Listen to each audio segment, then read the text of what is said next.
नमस्कार साथियों, कैसे हैं आप सब। आज जो हमारा टॉपिक है वो रहेगा भारत का संविधान में जो भाषाएं हैं, जो अनुसूची 8 में वो कितनी भाषाएं। भारत का नक्शा दिमाग में होना चाहिए, तभी भाषाएं जल्दी आती हैं। कश्मीर ऊपर, कश्मीर से पूरा कश्मीरी, सिंध प्रांत जो आप पाकिस्तान में चला गया है वो हिंदी हो गया, कश्मीरी सिंध। पंजाब है अपने वहाँ Punjabi, Haryana side, Uttar Pradesh side, normal Bihar side सब हिंदी बोली जाती है, तो कश्मीरी हिंदी। बंगाल में बंगाली, असम में आसामी, कश्मीरी सिंधी, पंजाबी हिंदी, बंगाली आसामी। नीचे उड़िया, उड़ीसा में तो उड़िया, फिर गुजराती, फिर महाराष्ट्र में मराठी, फिर कन्नड़, तेलुगु, तमिल, मलयालम। ये संस्कृत अपनी 2 भाषाएं।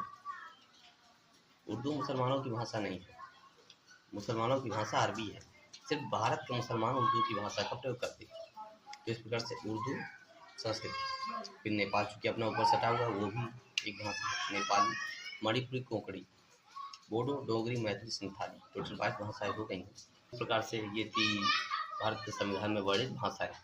एक चीज़ याद रखनी है, संविधान में अंग्रेजी नहीं है ना राजस्थानी है, इन भाषाओं का जिक्र नहीं है।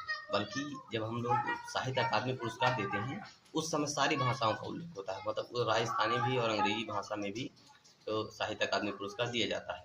ये जो चल रहा है एसएससी का, तो उस एसएससी को भी लेके काफ़ी ज़्यादा बवाल है, सारे टीचर्स लगे हुए हैं।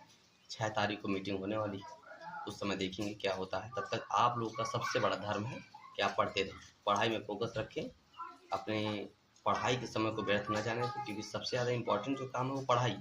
अगर आप पढ़ नहीं रहे हैं तो गड़बड़ है ना काम।